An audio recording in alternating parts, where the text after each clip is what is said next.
Hello guys, അപ്പം നമ്മളിന്ന് കോഴിക്കോടേക്ക് പോവാണ് ബുക്കും ബാഗൊക്കെ വാങ്ങാൻ. അങ്ങനെ ബസ് കയറി നേരെ മുമ്പത്തെ സീറ്റിൽ പോയി കുത്തിരുന്ന് ഞങ്ങളുടെ പ്രോ റൈഡിംഗ് ഒക്കെ കാണാൻ വിചാരിച്ചപ്പോഴാണ് എനിക്ക് ഉറക്കം വന്നത്.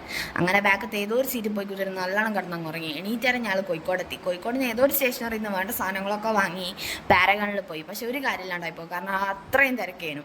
കാല് വെക്കാൻ ഒരു സ്ഥലമില്ലേനു. ഞങ്ങൾ പിന്നെ ബിസി പീപ്പിൾ ആയതുകൊണ്ട് ഞങ്ങൾ പുറത്തിറങ്ങി നടക്കാൻ തുടങ്ങി. എൻ്റെ ബ്യൂട്ടി കോൺഷ്യസ് ആയ അമ്മ തലയിൽ ഷാളൊക്കെ ഇട്ട് കിടക്കുന്നുണ്ട്. അങ്ങനെ ഞങ്ങൾ നേരെ സാഗറിൽ പോയി. ഞാനും അമ്മയും ചിക്കൻ ബിരിയാണി അച്ഛൻ ബീഫ് ബിരിയാണിയും വാങ്ങി.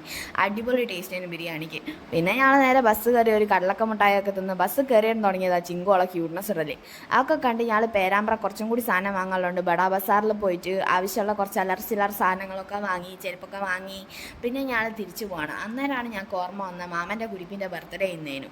അങ്ങനെ രാത്രി തന്നെ അൺലിമിറ്റഡിൽ പോയി വടകര. എന്നിട്ട് ഓൻ ആവശ്യമുള്ള ഡ്രസ്സും സാധനമൊക്കെ അവിടെ പിന്നെ ഭയങ്കര കളക്ഷൻ ആയതുകൊണ്ട് സാധനങ്ങളൊക്കെ വാങ്ങി. പിന്നെ ഞങ്ങൾ നേരെ തിരിച്ചു പോയി വീട്ടിലേക്ക്. അപ്പം അത്രയേ ഉള്ളൂ. ആയിക്കോട്ടെ, ബൈ.